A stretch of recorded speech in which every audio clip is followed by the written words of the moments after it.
안녕하세요. 공정한 사람들 부동산 공사장입니다. 이번에는 서울원 아이파크의 단점에 대해서도 한번 살펴보도록 하겠습니다. 자, 이거는 서울의 지도고요. 여기는 마포구, 여기는 용산구, 여기는 성동구죠. 마용성이 있고요. 여기는 강남구, 여기는 서초구, 여기는 송파구. 이렇게 서울의 핵심 지역이 이렇게 있습니다. 여기는 광진구고요. 자, 여기는 이제 노원구예요. 노원구는 기본적으로 노도강이라 그래서 서울의 변방이죠. 서울의 중심부는 아닙니다. 서울의 변방이라고 불리고요. 서울의 변방에 노도강의 노원구에 위치하고 있고요. 노원구 안에서도 실제 서울원 아이파크는 여기 월계동에 위치를 하게 됩니다.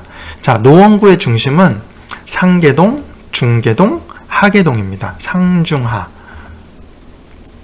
이게 노원구의 중심이고요. 그 다음에 노원구에서 공릉동하고 월계동은 노원구에서도 약간 변방이에요. 근데 또 공릉동과 월계동을 보면 약간은 공릉동이 조금 더 높게 쳐주고 월계동이 조금 더 낮게 쳐줍니다. 자, 서울의 변방인 노원구에 변방인 월계동에 서울원 아이파크가 입지를 하게 됩니다. 자, 월계동이 주거지라는 거죠. 이게 어쨌든 서울원 아이파크의 가장 큰 약점입니다. 물리적인 거리가 서울에서 변방에 위치하고 노원구 내에서도 변방에 위치하는 곳에 건설되는 게 서울원 아이파크인 거고요. 자, 지도로 보면 여기 노란색으로 표기된 부분, 여기 서울원 아이파크가 들어오고요. 자, 주변으로 이제 미미삼 아파트가 이렇게 있습니다. 요것도 어차피 월계동에서 재건축이 진행되는 아파트가 될 거예요. 여기가 재건축이 완료되면 미미삼하고 이렇게 서울원 아이파크가 굉장한 시너지를 낼 것 같아요. 그러나 재건축 전까지는 이 월계동의 서울원 아이파크는 주변으로 보면 혼자, 주변과 동떨어지게 혼자 진짜 성처럼 생기는 아파트고요. 주변과 굉장히 조금 차이가 많은 아파트가 될 거예요.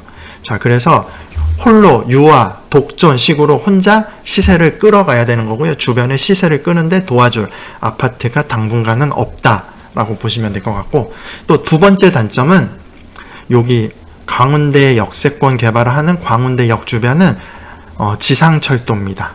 지상철도고요. 그래서 어쨌든 철도 옆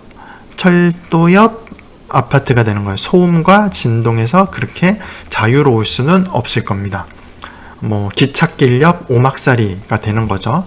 이렇게 철도 관련된 소음과 진동에 붙어 있는 아파트가 되는 거예요. 지금으로 보면 이제 망우역에 엠코 같은 아파트, 주상복합 아파트 같은 개념이 된다고 보시면 되겠죠. 그래서 월계동에 위치한다. 그 다음에 철도길 바로 옆에, 지상철 옆에 위치한다. 이게 서울원 아이파크의 가장 큰 단점 두 가지라고 보시면 될 것 같아요. 자, 그러면 서울원 아이파크는 이렇게 개발이 되는데 지금 뉴스 같은 거 보면 대략적으로 평당 4천 정도 분양을 한다고 합니다. 그러면 대략 34평, 35평인 국민 평형 아파트는 한 14억에서 조금 비싸게 나오면 15억, 조금 사게 나오면 한 13억 5천, 대략 14억 정도 나올 것 같아요. 그러면 14억이 정말 돈을 주고 살만한 가치가 있을까? 한번 살펴볼까요? 자, GTX 신호선은 양주, 덕정역에서 시작을 해서 삼성역으로 쭉 이어지는 GTX 신호선이 있습니다. 여기에 삼성역은 이제 넘사벽이니까 금액을 따로 표기하진 않겠습니다. 넘사벽인 거죠. 자, 그 다음에 삼성역에서 올라오면 왕십리역에 정차를 합니다. 왕십리역에 서울숲 리버브 자이 같은 경우는 34평 기준으로 20억 정도 하고요. 서울숲 더샵 같은 경우는 한 18억 5천 정도 합니다. 자, 여기가 왕십리가 18억에서 20억 정도. 자, 위로 한 칸 더 올라옵니다. 청량리역에 서울원 아이파크랑 딱 비교하기 좋게 개발된 것 같아요. 롯데캐슬 스카이 L65. 여기가 이제 전용 평수 84제곱미터 같은 경우가 한 17억에서 17억 5천 정도 합니다.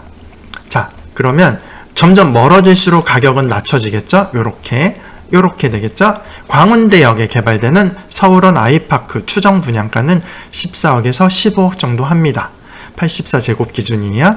자, 그러면 크게 저렴하게 분양하는 것 같진 않고 현재 최고로 받을 수 있는 시세대로 분양한다. 요런 느낌이 좀 들어요. 여기서 한 12억 이 정도로 분양한다. 그러면 청량역보다는 조금 낮을 테니까 한 14억, 15억은 시세가 가겠네 라고 하면 당첨되면 한 2억 정도 내가 벌 수 있겠다. 이런 개념은 없어요. 이거는 없고 그냥 시세대로 분양한다 라고 보시면 될 것 같고, 자, 광운대역에서 이렇게 올라오면 창동역이 있는데 창동역은 주변에 개발되는 새 아파트가 없습니다. 그래서 직접 비교할 게 없는데, 만약에 창동역에 어떤 아파트가 새로 개발이 된다, 그래서 분양을 한다, 그러면 대략적으로 시세는 한 12억에서 한 13억? 요 정도 되지 않을까요? 자, 이 정도로 예상할 수 있을 것 같아요. 자, 창동역에서 위로 또 올라가면 이제는 서울이 아니라 의정부로 넘어가죠. 의정부에는 이제 대장 아파트가 센트럴 자이앤캐슬이 한 8억 3천 정도 합니다. 그러면 여기는 이제 8억대. 그 다음에 또 위로 올라오면 양주가 있죠. 덕정역 주변으로 보면 이제 덕정역 주변은 이제 아직 개발된 아파트가 없고, 대략 그 밑으로 덕계역 쪽으로 보면 디에트르 같은 게 5억 5천, 덕정역에 개발되면 한 6억 정도 하겠죠. 자, 현재 시세로 보면 양주는 GTX-C 기준으로 6억, 의정부는 한 8억, 창동은 한 10억에서 12억 정도, 광운대는 한 14억, 15억 정도, 청량리는 한 18억, 왕십리역은 한 20억, 삼성역은 넘사벽. 이렇게 시세가 정해질 거라고 대충 예상 가잖아요. 그러면 서울원 아이파크의 분양가는 대략적으로 크게 시세 차익은 있는 분양가는 아닌데 그냥 시세에 맞게 시세대로 분양했다라고 보시면 되겠죠. 자, 그 다음에 보면 이제 조금 정리를 해보도록 하겠습니다. 공사장이 보면, 자, 서울원 아이파크의 분양가 받을 거 다 받고 분양하는 것 같습니다. 분양가 상한제는 미적용되는 거고요. 이게 이제 참고할 만한 게 있는데, 광진구에 보면 광진구에 이편한 세상 그랜드파크가 분양을 했었습니다. 요거는 광진구 어린이대공원 밑에 어린이회관 맞은편으로 이렇게 뭐가 개발된 거냐면 동아자동차 운전면허 학원이 있었어요. 동아자동차고요. 재개발 재건축이 아니기 때문에 얘도 전체적으로 개발이 되면서 분양가 상한제 없이 그냥 전체가 일반 분양분으로 개발이 됐는데요. 이때 34평 기준으로 분양가가 10억에서 12억 정도, 딱 한 시세대로, 시세보다 조금 높게 분양을 했습니다. 미분양이었어요. 2019년도에. 근데 지금 현재 2024년 기준으로 보면 현재 가격은 16억에서 17억입니다. 자, 시세 차익에 있게 분양을 하면 청약 가점이 높으신 분들, 무주택자인 분들, 이런 분들이 분양을 받을 수 있겠죠. 근데 내가 1주택자입니다. 그러면 청약 가점으로 못 들어갈 거 아니에요? 그 다음에 시세보다 낮게 분양하는 건 거의 내 그림의 떡인 거죠. 근데 시세대로 분양한다.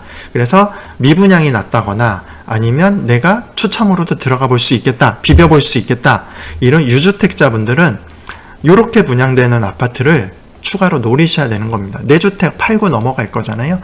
그래서 공사장이 생각할 때는 이런 분들이 청약을 받으시면 될 것 같아요. 서울원 아이파크는 청약 가점은 낮은데 자금 여유가 되고 유주택자인 분들, 이런 분들이 관심 갖고 청약에 나서면 될 것 같습니다. 공사기간이 길어요. 이게 49층이라고 했잖아요. 언제 이거 다 올리겠어요? 한 3년에서 5년은 걸리지 않겠습니까? 그러면 계약금이 10%일지 20%일지 모르겠지만 계약금만 투자해 놓고 시간을 살 수 있는 거죠. 서울의 이제 핵심지 아파트를 내가 계약금만 넣어 놓고 4년, 5년을 투자해 보는 겁니다. 그러면 화폐 가치는 하락하고 서울에서 이렇게 대규모로 아파트 공급할 곳은 정말 드뭅니다. 희소성이 있어요. 그래서 나중에 2029년 입주할 때쯤 되면 분양할 때는 비싸다고 생각했지만 또 입주할 때 되면 그때가 가장 저렴했었네, 이렇게 느끼는 시기가 올 수도 있습니다. 자, 그래서 서울원 아이파크 싸게 분양하지는 않지만 시세대로 분양을 합니다. 그래서 청약 가점 낮지만 유주택자분들 갈아타기로 한번 고려해 보시고요. 공사 기간이 길기 때문에 계약금만 갖고 투자 가능합니다. 그래서 이런 게 큰 장점이 될 수 있을 것 같아요.